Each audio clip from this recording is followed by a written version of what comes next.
to Sua Malam. Thank you udah klik videonya. Malam ini gue mau cerita ke kalian pengalaman yang gue alamin sendiri sebenarnya. Cerita gue pribadi. Butuh waktu lama sih buat gue untuk nyiapin mental dan actually berani buat nge-share ini secara publik. Karena cerita ini cukup sensitif dan nggak banyak orang juga yang udah gue ceritain cerita ini. But again, niat gue untuk nge-share ke kalian dan ngehibur kalian. Dan dalam pengalaman ini, catat bahwa ini bener-bener pure apa yang gue alamin aja.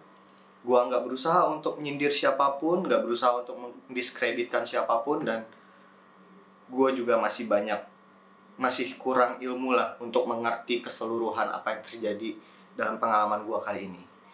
Jadi saat kalian menonton ini, berusaha untuk nikmatin ceritanya aja, untuk nemanin malam kalian, ambil baiknya, dan kalau ada buruknya dibuang aja, dan tolong jangan judge siapapun. Cerita ini itu kejadiannya sekitar 12 atau 13 tahun yang lalu, tahun 2008 tepatnya. Waktu itu gue masih baru naik kelas 3 Madrasah Sanawiyah. Buat teman-teman gue yang lagi dengerin yang non-muslim, Madrasah Sanawiyah itu sebenarnya sekelas SMP, setingkatan SMP aja, cuman lebih banyak kurikulum untuk belajar perihal agama Islam di situ. Sekolah Islami lah. Mungkin kalian juga pernah dengar pesantren. Kalau pesantren itu lebih ke kayak boarding schoolnya, jadi lebih intens lagi pelajaran tentang agamanya. But basically itu cuma sekolah. So ya, gue sekolah di Madrasah Sanawiyah di salah satu daerah kecil di Nusa Tenggara Barat. Gue sorry banget nggak bisa nyebutin nama daerahnya, karena gue mau ya kita nikmatin ceritanya aja, itu intinya ya. Jadi waktu itu gue punya sepupu, gue samarin juga namanya untuk kebaikan dia, sebut aja namanya Putra. Jadi sepupu gue ini beda 2 tahun dari gue. Jadi saat gue naik kelas 3 madrasah, dia itu baru lulus SD dan mau lanjut ke tingkat SMP, kelas 1 SMP. Nah, pada saat itu dia sempat pertimbangin untuk masuk ke madrasah juga kayak gua, tapi ternyata orang tuanya pingin dia untuk belajar agama Islam lebih dalam lagi gitu, lebih banyak lagi. Jadi akhirnya dia mutusin untuk ke pesantren.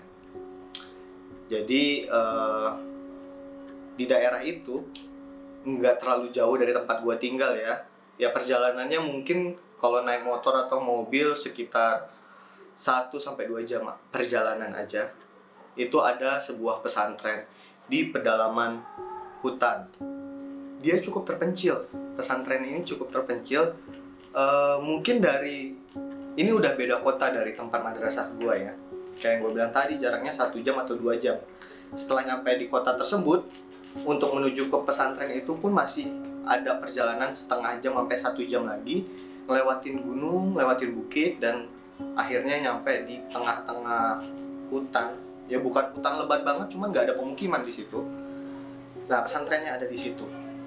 Boarding school Islaminya ada di situ. Nah, dia akhirnya mutusin untuk sekolah di sana berbarengan sama gue yang baru naik kelas 3, dan gue nggak pernah kontak-kontakan lagi sama dia ya kan, karena dia boarding school di sana. Sekali 2 kali saat liburan dia pulang ke rumah, which kita masih dekat banget, rumah antara keluarga dia tuh deket banget, jadi kita sering ngumpul-ngumpul. Karena dia baru pulang, biasanya kan sharing-sharing pengalaman gimana serunya di sana. Di sana tuh orang-orangnya pakai bahasa Arab dan bahasa Inggris gitu kan. Dan karena boarding school, sama teman-temannya jadi dekat banget. Ya sedikit enggaknya itu mempengaruhi gua untuk mulai mikir gitu, kayaknya ke pesantren itu seru juga deh. Gue jadi pengen ikutan gitu. Jujur pada saat itu niat gua untuk ke pesantren itu bukan karena gua pengen nuntut ilmu agama yang lebih dalam. Mungkin itu salah satu awal mula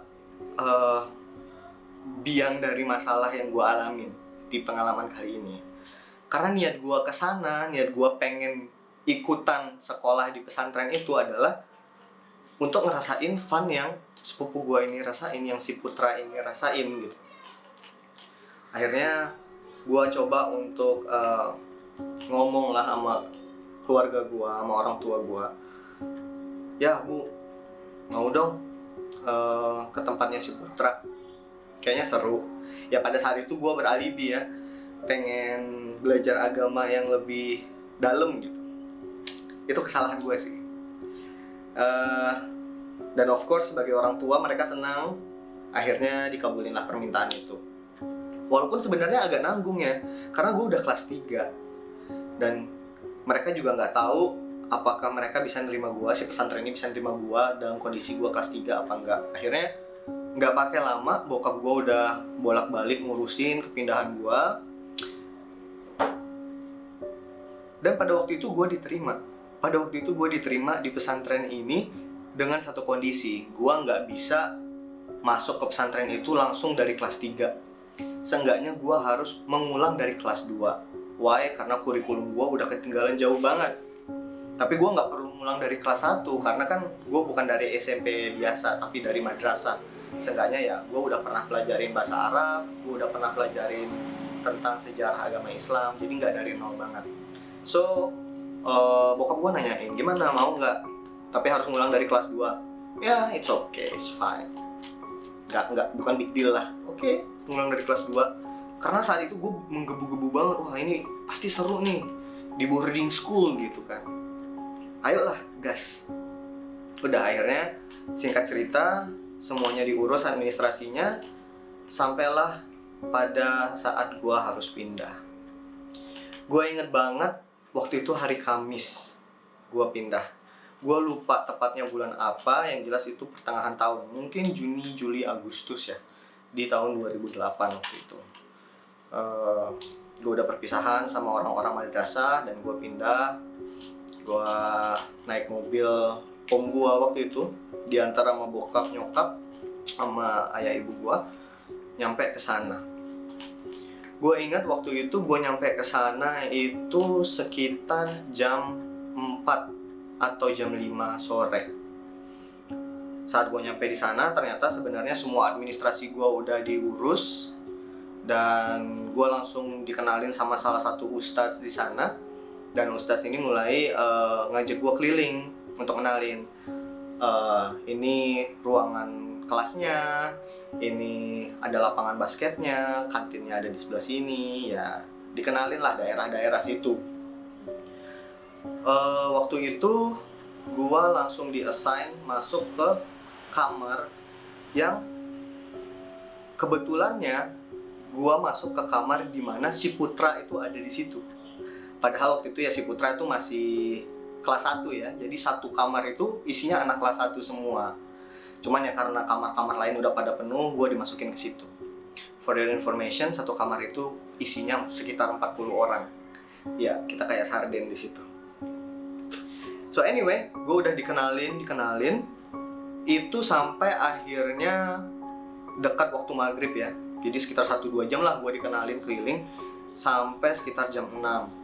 Nah, pas jam 6-an itu orang tua gue langsung pamit kan. Bang, gue dipanggil abang di rumah. Bang, udah ya, bisa ya sendiri, ayah sama ibu pamit pulang gitu. Oh iya bisa. Di situ gue masih have fun aja gitu. Iya bisa, makasih gitu. Ayah ibu gue balik, dan hal pertama yang gue lakuin, of course, gue langsung ikut ibadah sholat maghrib. Gue langsung masuk tanpa ada satu orang pun yang gue kenal kecuali si Putra pada saat itu. Ya kita masih catching up lah, masih ternyata gabung di sini juga, iya gitu, masih tukaran kabar. Sholat maghrib lah di situ. Sholat maghrib jam 6 ya. Selesai sholat maghrib, ternyata yang gue baru tahu juga ya, di pesantren itu selesai sholat maghrib itu nggak langsung bubar. Ternyata selesai sholat maghrib itu akan dilanjutkan dengan acara keagamaan yang nantinya akan nyambung ke waktu sholat isya. Which waktu sholat isya itu sekitar jam 7:30 atau jam 8. Nanti setelah sholat isya, kemudian sekitar setengah jam atau 1 jam itu kita disuruh mengaji. Setelah itu baru kita makan malam, baru kembali ke kamar masing-masing. Jadi itinnya seperti itu. Gue baru tahu tuh malam itu. Jadi selesai sholat maghrib, gak boleh bubar nih ternyata, ya kan. Aduh, tapi pada saat itu yang gue ingat, gue kebelet banget. Ya udah, akhirnya gue lihat kiri kanan, gue tanya sama si Putra, kalau mau izin ke WC boleh kan gitu. Oh boleh, permisi aja, langsung keluar. Oke, udah, gue langsung permisi keluar. Waktu itu gue masih belum hafal banget kan layoutnya. Gue langsung cari WC sendiri. Ingat kalau pesantren itu ada di tengah-tengah hutan. Dan saat gue bilang pesantren itu ada di tengah-tengah hutan, meaning itu completely gelap banget. Cahaya yang ada di situ cuma lampu-lampu yang ada di bangunan kita di pesantren itu. Di luar itu nggak ada cahaya lagi. Jadi ya gelap. Kalau misalnya agak menjauh dari satu bangunan yang lampunya lagi nyala, ya gelap.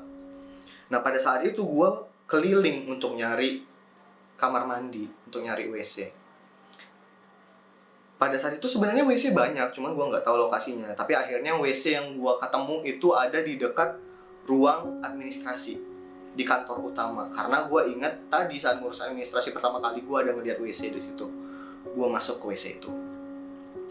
Gue masuk ke WC itu WC umum. Jadi yang gue ingat ada sekitar 3 atau 4 bilik. Dan pintunya itu seperti pintu cowboy kalau kalian tahu. Jadi pintu-pintu yang ada 2 pintu gitu, tapi bawah sama atasnya nggak ketutup, cuman tengah-tengahnya doang nih yang ketutup. Dan WC-nya tuh WC jongkok. Jadi kalau kita jongkok, kita bisa ngeliat tuh kalau ada orang jalan di luar.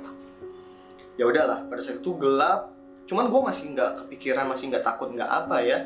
Karena di mindset gue, pesantren, banyak orang ngaji, harusnya aman lah ya. Ya udah, gue langsung masuk ke WC, gue kunci pintunya. Bilik-bilik yang lain kosong semua dan kondisinya ya itu gelap remang. Gue mulai pipis di situ, gue jongkok. Lama-lama kok sunyi cukup merinding juga. Terus tiba-tiba gue dengar ada suara orang masuk. Pintu depan ruangan WC-nya juga pintu cowboy juga, jadi bunyi gitu. Prek. Wah, gue tenang. Wah, nggak ada orang. Gue dengar suara jalan. Tek, tek, tek, tek, tek, tek. Gue nggak mikir apa-apa tadinya.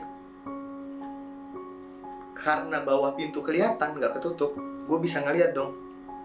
Pas suara itu makin dekat dan dia ngelewatin pintu gue, kalian tahu apa? Yang gue lihat itu cuman sendal berjalan tanpa ada kakinya. Gue inget banget waktu itu yang gue lihat adalah sendal swallow, sendal jepit swallow kalau kalian tahu. Warnanya hijau dan itu nggak ada kakinya. Itu jalan tek tek tek ngelewatin depan gue. Dan itu adalah pengalaman pertama gue di sana yang langsung neror gue. Gue langsung cepat-cepat cebok, langsung buka pintunya, gue lari lanjut ke masjid. Nah ternyata di masjid tuh mereka lagi pada zikiran. Ya udah, gue gabung zikir biasa. Dilanjutkan sholat isya. Udah, gue sholat isya. Itu sekitar jam 8 malam. Nah di sini pengalaman setelah ini yang gue mau kalian dengar baik-baik dan tolong hanya nikmatin ceritanya aja. Karena gue juga nggak mengerti apa yang sebenarnya gue alamin. Setelah sholat isya, salah satu ustaznya berdiri, dan gue masih ingat instruksinya seperti ini. Untuk semuanya, jangan keluar dulu, seperti biasa ya, kita duduk melingkar. Jadi gue ingat banget setelah kita sholat, kita semua duduk melingkar. Ada beberapa baris lingkaran, dan di tengah-tengahnya itu si ustaznya. Kemudian si ustaznya minta kita untuk tutup mata. Ayo semuanya tutup mata.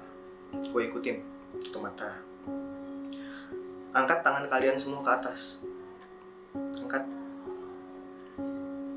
Di poin ini gue udah mulai ngerasa apa ya, bingung, gak enak. Karena gue mikir ini apa ya, gue gak pernah lo ngalamin yang kayak gini. Apa ini? Ya mungkin ilmu gue masih cetek, gue gak tahu ini apa. Ya udahlah, gue ikutin. Di situ ustaznya langsung kasih kita instruksi, semuanya tarik nafas yang dalam, gue ikutin, keluarkan beberapa kali seperti itu, tarik nafas, keluarkan. Sekarang turunkan tangannya. Pada saat itu posisi gue adalah di lingkaran yang paling belakang. Jadi ustaznya di tengah, lingkaran, gue yang paling belakang, paling jauh pokoknya. Belakang gue tuh pintu. Gue kalau mau cabut bisa aja cabut langsung sebenarnya gitu kan. Nah setelah itu ustaznya kasih kita instruksi, tetap mata kalian tertutup dan mulai berzikir. Di situ gue mulai ikutin berzikir. Ya kayak biasa, ucapan biasa yang biasanya juga kita sebagai umat muslim sering ngucapin ya selesai sholat. La ilaha illallah, la ilaha illallah, la ilaha illallah, seperti itu. Pada awalnya tenang banget, sejuk banget, karena berasa sambil tutup mata kan, berasa semuanya tuh rame, semuanya khusyuk berzikir. Dan mungkin ini udah kebiasaan umat muslim juga ya, sambil berzikir, lama-lama kita goyang sendiri, ikut dalam lantunan zikirnya. Badan kita goyang, kepala kita goyang kiri kanan. La ilaha illallah, la ilaha illallah, la ilaha illallah. Seperti itu terus menerus. Dan di sini terjadilah sesuatu yang disebut conformity.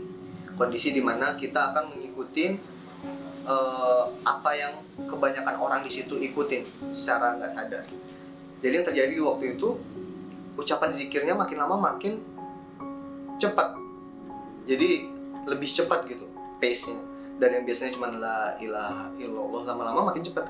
La ilaha illallah, la ilaha illallah, la ilaha illallah. Gue ikutin conformity, gue ikutin terus. Dan gak cuma makin cepat, makin kencang juga volumenya. Dari yang tadinya mungkin kita agak berbisik, ini mulai setengah teriak. Jadi mulai la ilaha illallah, la ilaha illallah, la ilaha illallah. Sampai pada level dimana nggak terdengar kalimat yang lengkap. Jadi udah mulai kayak mumbling, udah mulai kayak orang kumur-kumur. La ilaha illallah, la ilaha illallah, la ilaha illallah, la ilaha illallah. Dan ya ngikutin irama itu juga, goyangan kita makin lama makin cepat kan. Goyangan kita makin lama makin cepat. Di situ gue sih udah mulai kewalahan sebenarnya, karena gue nggak pernah zikir seperti itu. Dan gue juga berusaha untuk menerima aja gitu. Oh ya mungkin di sini caranya seperti itu. Cuman ada hal yang terjadi di situ. Kondisi mata masih tertutup.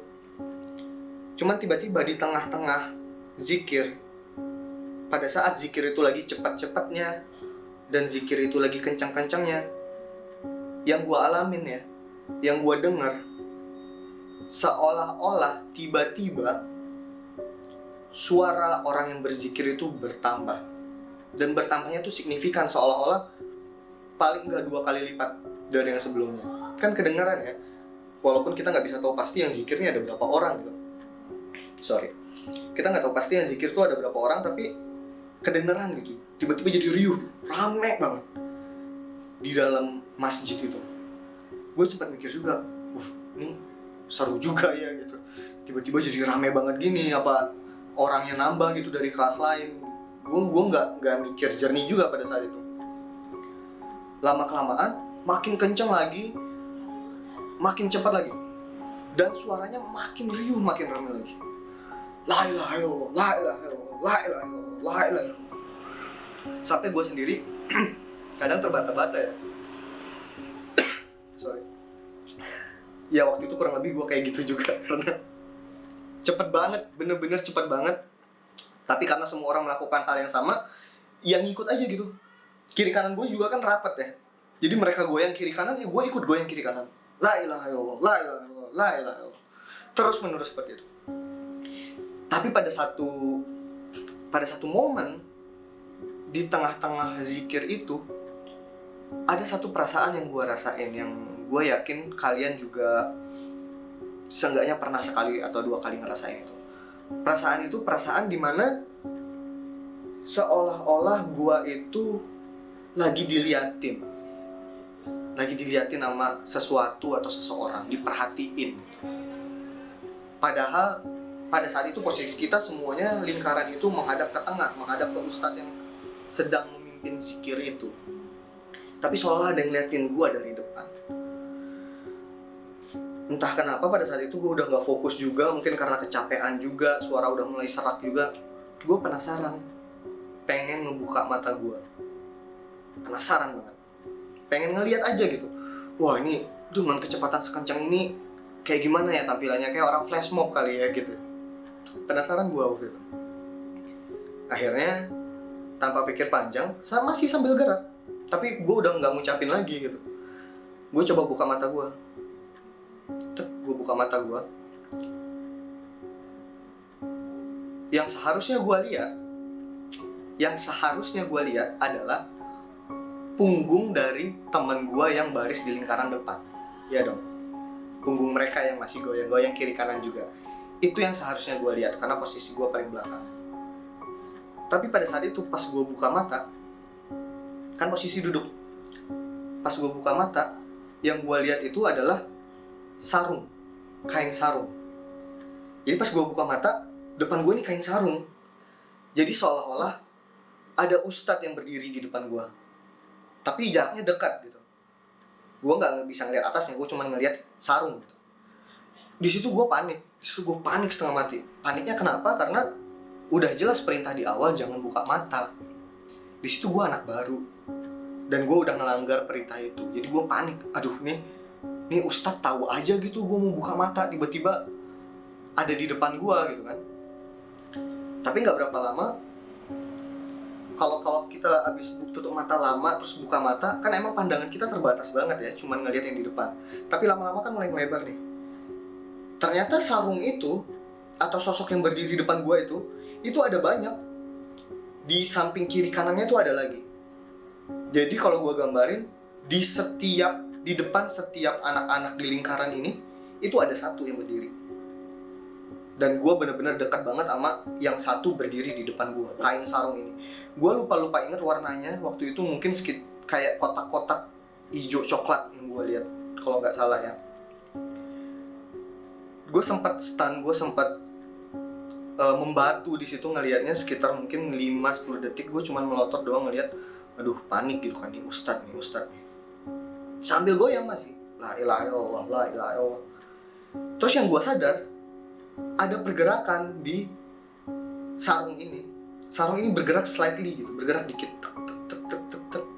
Dan sosok-sosok di kiri dan kanannya dia itu bergerak juga berbarengan. Dan yang gue langsung notice adalah pergerakan mereka itu mengikuti irama zikir ini, la ilaha illallah, la ilaha illallah. Dan itu cepat, tuk cepat. Gue mulai penasaran kan, otak gue mulai mikir gitu, ini apa, ini ngapain? Dan perasaan gue mulai nggak enak di situ.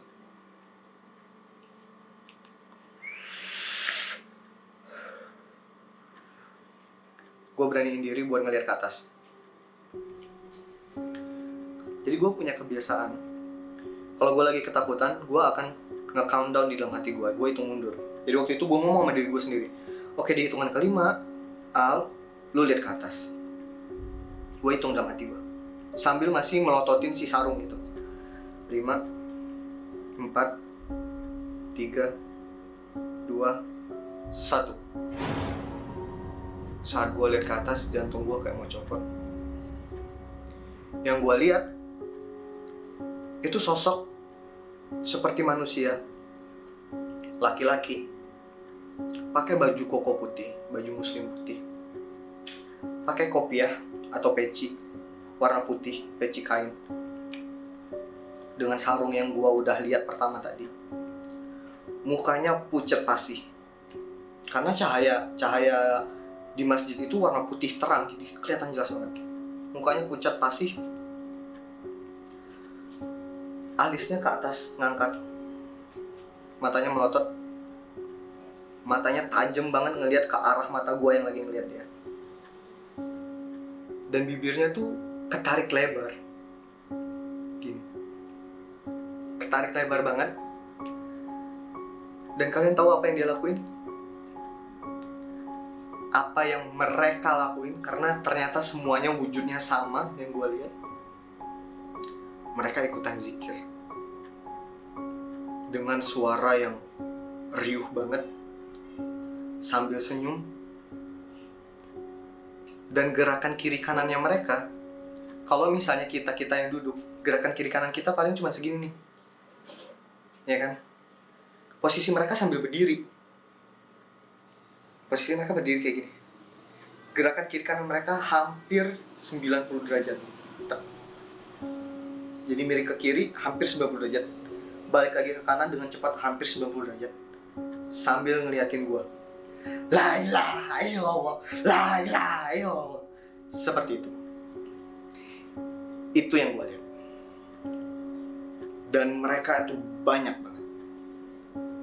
Pada saat itu gue cuma bisa melotot. Gue hampir gak bisa nafas. Gue cuma ngeliatin. Dan gue juga gak sadar megang dengkul dari teman gue yang kiri kanan. Bahkan gue gak kenal sama mereka gitu. Karena si Putra juga duduknya gak persis di sebelah gue. Gue cuma pegangan sambil ngeliat.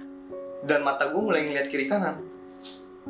Jadi kalau kalian bayangin, kalau barisan lingkaran itu ada 5 lingkaran, mereka juga ada 5 lingkaran. Jadi mereka benar-benar jumlahnya sama-sama kita, ada di depan kita masing-masing, sampai ke lingkaran yang paling tengah, kecuali di tempat si Ustadz itu berdiri. Itu kenapa gue tiba-tiba ngedengar suara zikir itu bertambah seolah-olah 2 kali lipat. Sorry. Itu suara mereka. Dan itu yang mereka lakukan. Mereka menyamakan kecepatan dengan kecepatan kita. Kiri, kanan, kiri, kanan, kiri, kanan. Tapi karena mereka bengkoknya hampir 90 derajat, jadinya cepat banget. Set, set, set, set, set, set, set, set. Tapi jelas banget mata mereka tuh ngeliat ke kita. Sambil senyum dan alisnya naik. La ilaha illallah, la ilaha illallah. Seolah-olah mengejek atau mengetes kita. Jujur gue gak tahu itu apaan. Jujur gue gak tahu itu sesuatu yang disengaja atau memang penunggu sana. Apakah itu sesuatu untuk mengetes kekhusyuan kita? Apakah itu sesuatu yang menolak keberadaan gue di sana? Gue gak tahu. Dan gue gak mau ngejudge. Dan gue gak mau kalian ngejudge. Yang jelas, berzikir itu adalah sesuatu yang bagus. Menyembah Tuhan itu adalah sesuatu yang bagus. Tapi ada sesuatu yang gak gue mengerti yang terjadi malam itu. Kelanjutan dari cerita itu, gue cuman stun. Dan untungnya sejak gue buka mata itu, enggak lama dari itu zikirnya selesai. Dan gue lupa ingat akhirnya gimana. Yang jelas gue kedip atau berpaling sedikit. Pas gue buka mata, itu udah kosong. Udah gak ada apa-apa lagi. Gak ada satupun yang tadi gue lihat. Di saat yang lain udah mulai ngobrol-ngobrol, gue masih diem di situ. Dan itu mungkin ada di top 3 dari keseluruhan pengalaman gue yang menurut gue paling serem yang pernah gue alami. Itu awal mula kejadian-kejadian mistis terus menimpa gue di pesantren itu. Setelah itu ada banyak lagi, karena di malam itu aja ada satu kejadian lagi. Karena setelah itu kita makan lalu balik ke kamar. Ada satu kejadian lagi yang terjadi di malam yang sama. Cuman mungkin next time akan gue ceritain, gak sekarang. Udah cukup lama nih durasinya. Anyway, pengalaman ini emang seserem itu. Dan again, jangan diambil negatifnya. Ini cuma sebatas gue yang gak paham pada saat itu apa yang terjadi. Mungkin sampai sekarang. Dan banyak banget yang terjadi di pesantren itu, yang ngebuat gue akhirnya cuman tahan ada di pesantren itu selama 3 bulan. Jadi setelah 3 bulan, gue kabur dari pesantren itu dan gue balik ke madrasah gue yang lama. Dan untungnya mereka masih mau nerima gue dan lanjutin kelas 3 di sana. Dan akhirnya gue lulus tepat waktu. Gue cuma tahan 3 bulan di sana. Apa yang keluarga gue nggak tahu, apa yang si Putra nggak tahu, hal-hal ini terus menghantui gue. Banyak banget hal yang menghantui gue di pesantren itu yang ngebuat gue jadi nggak betah. Ya selain gue juga kangen sama keluarga gue, tapi hal itu ngebuat gue nggak tenang di sana. Banyak banget yang bisa gue share sebenarnya, banyak banget. Salah satu orang pernah ngomong ke gue nggak ngerti, mungkin dia indigo atau punya kelebihan. Dia bilang kalau sebenarnya hal-hal ini terjadi ke gue karena niat gue kesana bukan sesuatu niat yang benar, bukan untuk belajar, bukan untuk menuntut ilmu, sehingga penunggu sana nggak menerima gue dengan baik. Dan mungkin itu benar, mungkin itu semua ya gara-gara gue sendiri. So ya, gue harap cerita kali ini bisa nemenin malam kalian. Dan sekali lagi gue mohon, jangan ada menjudge pihak manapun atau siapapun. Ini pure apa yang gue alamin aja. Makasih banget kalian udah klik video ini dan nonton. Episode ketiga kali ini cukup personal buat gue. Dan nantiin episode-episode selanjutnya, bisa jadi salah satu dari episode itu adalah cerita kalian. Cek aja kolom deskripsinya untuk tahu gimana cara kontribusi. And thank you for watching.